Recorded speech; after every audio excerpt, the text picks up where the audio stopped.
বিষয়ে বলার জন্য আপনাদের ডাকা হয়েছে। একটা তো আপনারা বলেছেন যুব মোর্চা রাজ্য সভাপতি এবং ব্রিটিশ সরকার দায়িত্ব নেবে, কিন্তু গতকালও আমরা বলেছি, আজকে আমি স্পেসিফিক্যালি কতগুলো বিষয় রাখছি। মাননীয় মুখ্যমন্ত্রী ম্যান মেড বন্যা বলছেন, এই স্টেটমেন্ট উনি এর আগেও দিয়েছিলেন 2000 সালে।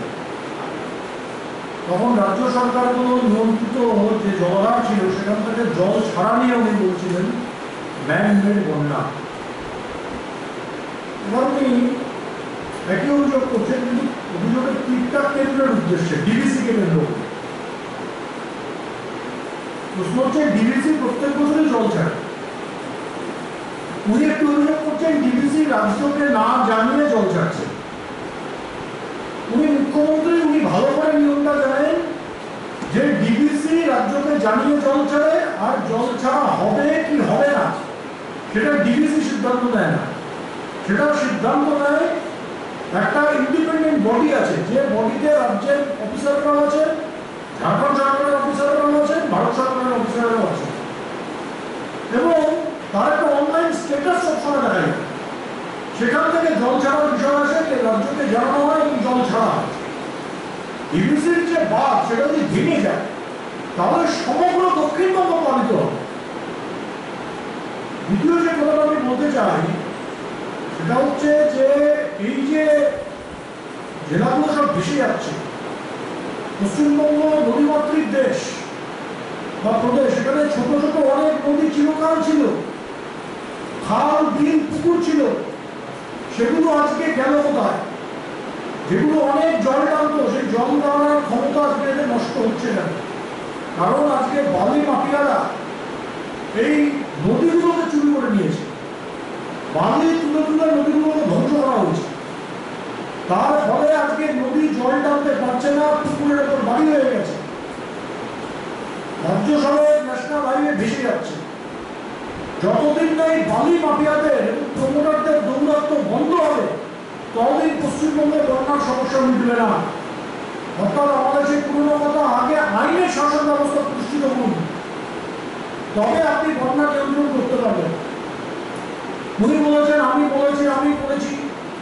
আমরা আজকে সরকারিভাবে আপনাদের মাধ্যমে রাজ্য সরকারের কাছে দাবি রাখছি, তারা একটা শ্বেতপত্র প্রকাশ করুক, তারা কত কোটি টাকা কেন্দ্র থেকে পেয়েছেন তাদের জলাধারগুলো সংস্কারের জন্য, বাঁধ সংস্কারের জন্য, নদী সংস্কারের জন্য কত টাকা খরচ করেছেন। আজকে এই প্রশ্নটা করতে চাই, কারণ অধিকাংশ ছোট নদীর বাঁধ ভেঙে গেছে। এই জলের স্রোতে ছোট ছোট নদীর যত বাঁধ ছিল অধিকাংশ ভেঙে গেছে। তার কারণটা কি? তারা কি সংস্কার করেছেন, কি সংস্কার করতে পারেননি। সঙ্গে একটি বিষয় রাখতে চাই, দুদিন আগে মাননীয় মুখ্যমন্ত্রী দিল্লিতে গিয়েছিলেন, প্রধানমন্ত্রী এবং স্বরাষ্ট্রমন্ত্রীর সঙ্গে দেখা করেছেন, স্বরাষ্ট্রমন্ত্রীর সঙ্গে বন্যার বিষয়ে কথা বলেছেন। এখনো পর্যন্ত আমরা জানি না রাজ্য সরকার কেন্দ্র সরকারের কাছে কোনো সাহায্য চেয়েছে কিনা।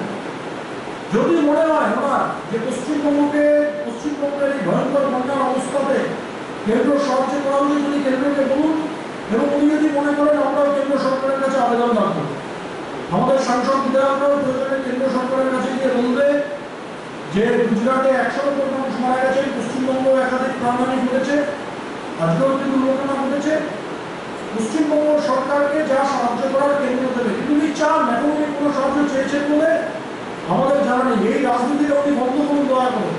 পশ্চিমবঙ্গের মানুষের যে দুর্বিষহ অবস্থা, যে ভয়ঙ্কর অবস্থা, তার উপর যে চাপ তৈরি হচ্ছে পশ্চিমবঙ্গ মানুষের এই বর্ষার ফলে, এটা বন্ধ হোক।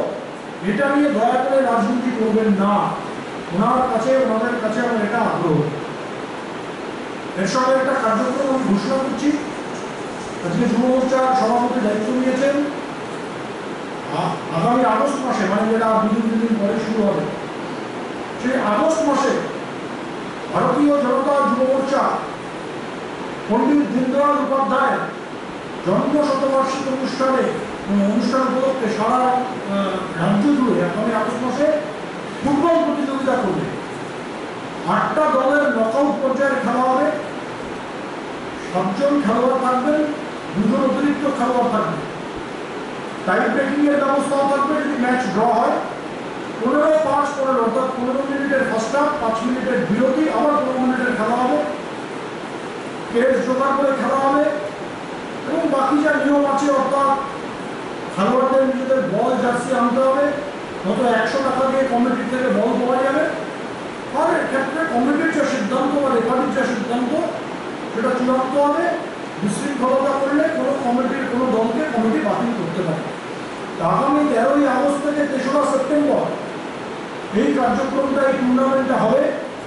দীনদয়ালের 100 বছর উপলক্ষে আমরা করছি এবং সেই সঙ্গে আমরা করছি যুব মোর্চা করছি, আমাদের যুব সংগঠন করছে, যুব মোর্চার সভাপতি রয়েছে, আর এর দায়িত্বে আমাদের রাজ্য সম্পাদক সাধারণ সম্পাদক রাজু ব্যানার্জি রয়েছে। আমরা এই কার্যক্রমের মাধ্যমে, এই টুর্নামেন্টের মাধ্যমে যত যুবক আছেন তাদেরকে আমাদের দলে যুক্ত করতে চাই এবং দীনদয়াল উপাধ্যায়ের যে চিন্তা, অন্তর্দয়ের চিন্তা, একাত্ম মানব দর্শনের যে চিন্তা, সেটা সমস্ত মানুষের কাছে পৌঁছে দিতে চাই। আগামী 13ই আগস্ট থেকে 3রা সেপ্টেম্বর, এটা আপনাদের বললাম, আপনারা এই বিষয়টাও জানান। আর জনসংযোগ এই লক্ষ্যে ফুটবল টুর্নামেন্ট হবে। আগামী দিনে পার্টিকে সংগঠিত করা হবে। কারণ কিছু প্রশ্ন থাকলে আমাদের যুব রাজ্য সভাপতি রাজু ব্যানার্জি